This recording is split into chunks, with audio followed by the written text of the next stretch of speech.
As you guys know, we don't currently have many brave politicians in Parliament and Westminster in general who are speaking out against the extreme net zero measures, the ultra low emission zones, the low traffic neighborhoods, 15-minute neighborhoods, all that nonsense.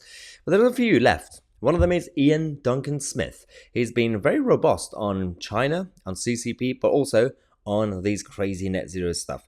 Let's go to this interview he did with GB News and see what he had to say. Yes. Panel. My area is one of the outer boroughs that is going to be hit by ULEZ. I think it's an utter disaster. There's no need for it. We have environmentally much cleaner air. Yeah. And so to bring it up there is this terrible mayor's idea about raising money. Why is he terrible, Sadiq Khan? Because whenever there's a problem, he seems to slope his shoulders and disappear. And whenever there's something to raise money, he's out there everywhere I go. He's very anti-car.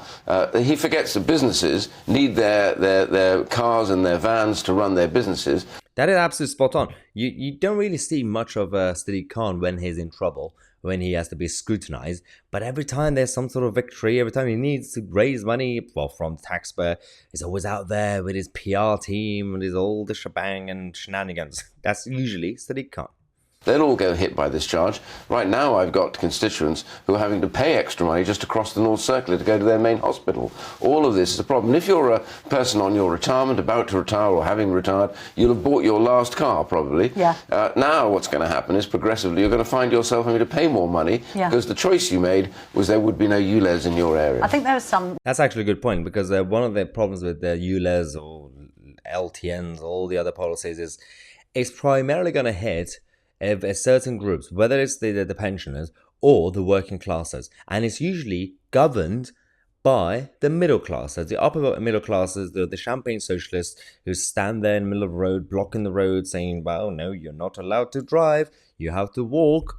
What if I'm 85 years old or 95 years old and I can't really walk that far? I have to take a break. I have to use my car. You can't really, and buses go all the way around. You can't, buses don't really stand anywhere. You have to, again, get off the bus and walk for another 10 minutes to get to a shop. Is this how we do things now in the country?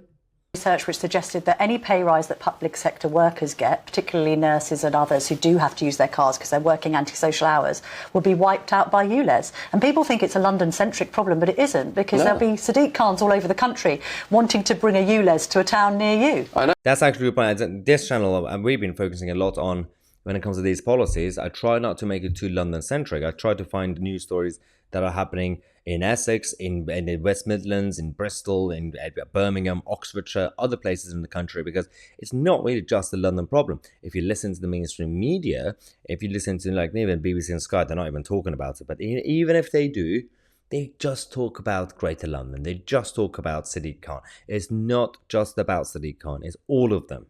And by the way, people come into London for work. Yes. So many of those builders, the plumbers, all the various people that have got to come in to do work into my area will actually have to pay more money. Yeah, funny enough, plumbers and electricians can't come on the tube or ride bikes. Well, they were told to. Interesting. Somebody said, have a trolley bag that you can carry with you. Has anyone actually seen what a plumber or a builder has to do? It's absolutely madness. Just shows how far away and distant are some of these people that run City Hall as to exactly what is going on in London. We need business, we need lower taxes, and we don't need higher charges.